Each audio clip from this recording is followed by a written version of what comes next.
Hey guys, Cody with CJC Off-Road, and today we're going to be talking about truck purchasing. Now, this is not something that we typically talk about. However, we have been getting a lot of questions from customers who are looking at purchasing a 2025 Ram or Ford heavy-duty truck. At its core, one of the biggest questions we get on which new truck to buy is not so much Ram or Ford, because the brand loyalists will always go with their selected brand. It is, do I want the Ram's coil spring rear end, or do I want a 3500 or Super Duty leaf sprung rear end? So we're going to break that down into a little quick video today. Our job here is essentially to obsess over the small details with these trucks. Now, what we want to talk about today is what the potential might be of which platform you're going to go with. So what I'm trying to say is, whether you go with a Ram or a Ford, what you can turn that truck into. Now, if you've seen our tradesman video, we took essentially what should be a work truck, turned it into a killer daily driver and off-road beast. And the video is kind of going to be slated towards that, on kind of what you can take an off-the-lot truck and turn it into. Now, at its very root, the Ram 2500 is a very cool setup with the coil spring rear suspension. Now, if you're not familiar, the Ram 2500 has a coil sprung rear suspension, and then the Ram 3500 has a leaf sprung rear suspension. That's going to be kind of your standard leaf springs versus the coil springs, which traditionally were found on lighter duty trucks, cars, etc., before Ram introduced that system. That system was designed for ride quality. Putting a coil spring in the rear of a 2500 truck seemed crazy at first, but when you drive the truck, you think, wow, this actually doesn't quite feel like previous 2500s. Yet, when you put a trailer on the back, the truck can handle the weight, can tow, etc. Now, where we start to find the shortcoming in that platform is actually the fact that the front and rear axle both have track bars, so it can make for weird wag setups. So for those of the guys who are overloading the suspension, you can kind of feel the truck shift. It's very similar to those of you who have ever driven a Jeep with front and rear track bars. It's a very similar setup. Or for those of you who were going to be doing a lot of off-roading with this setup and towing, kind of the same scenario, you would put the truck into ABS mode, etc., etc. And that is essentially the shortcoming of the 2500 trucks. Moving over to the leaf sprung, whether that be the Ram 3500 or either the F250 or 350, the leaf spring setup is going to handle a lot more weight, hence why it's on the 3500 and then the 250, 350s. However, the drawback is going to be that unloaded ride quality, right? So what does that mean if I'm going to modify the truck? Well, for the Ram 2500s, we actually have a ton of options, and it's a very cool package that we can offer. We have extended travel rear springs, shocks to go with it. We even have components to cut down on that wag setup that I'm talking about.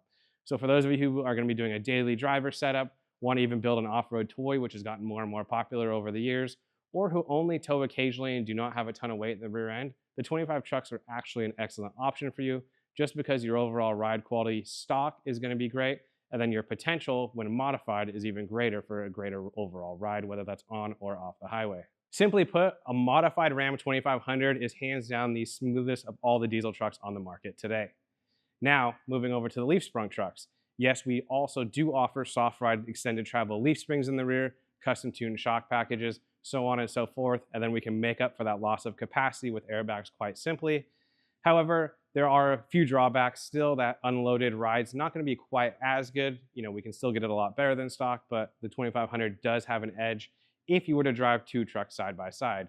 With that said, whether it's going to be coil sprung or leaf sprung, when modified, we can definitely give you an extremely improved ride both on and off road with either package. However, another, again, advantage of the leaf sprung trucks, if you are going to be towing a fifth wheel trailer, camper trailer quite often, I would tend to lean towards the leaf sprung trucks. It's just a simpler setup. When you do happen to accidentally overload it when your buddy needs a skid steer move, the leaf spring does not shift side to side. It's not going to kick off traction control or anything weird like that. You're simply going to get leaf spring compression, which can be made up for with airbags, Timbrins, or something like that. So it's very simple to compensate for that extreme load you're putting on the rear end. The Ram 2500 is going to be quicker to compress with those coil springs, more reliant on airbags. There's fewer airbag options, so on and so forth.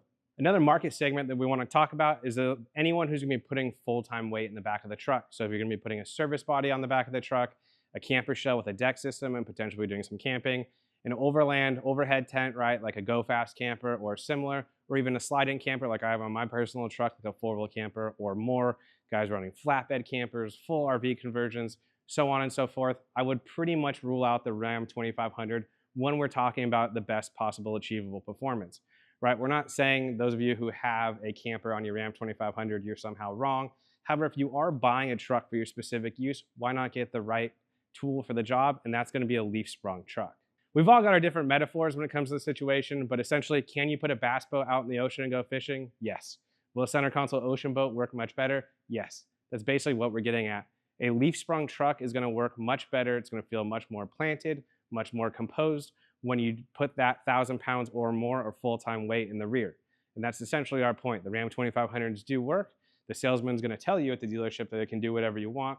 However, when it comes down to actual real-world uses and applications, the leaf sprung trucks really do better in these situations. Wrapping up this video, the cliff notes: if you're planning on buying a truck and you're planning on buying parts from us, planning on modifying the suspension, the Ram 2500 is going to be killer if you're not loading it down with a ton of weight.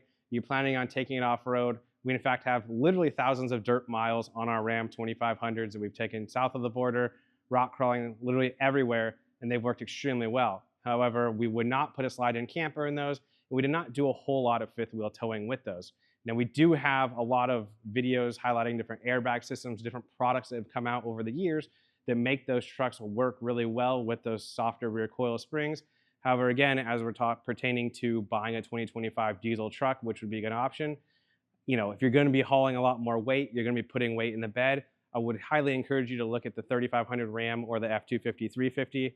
But again, with all of that said, when we take two trucks, whether it's our personal trucks here, customer trucks, you would really have to drive a modified Ram and a modified Ford side by side to truly feel a difference, because both of these trucks, when modified properly, are so far ahead of stock and they ride so incredibly well that we are really splitting hairs, and it more does come down to just that planning and overall composed feel in these different situations, such as off-roading with the Ram or hauling with the leaf sprung trucks. I hope that answered any questions you guys might have. If you do have more questions, you're again looking at a 2025 Ram or 2025 Super D, comment down below. We'll be happy to help. Again, essentially, we are biased towards no brand. We all own and drive these different trucks, and we just want to help the guys because it's been a heavy question moving into 2025. Guys who are looking at ordering new platforms. What should I do? Here's my uses. We want to make a really quick video to address that. Thank you guys for watching. Thank you for following us into 2025. We have a lot of cool videos coming up, and we'll see you guys on the next one.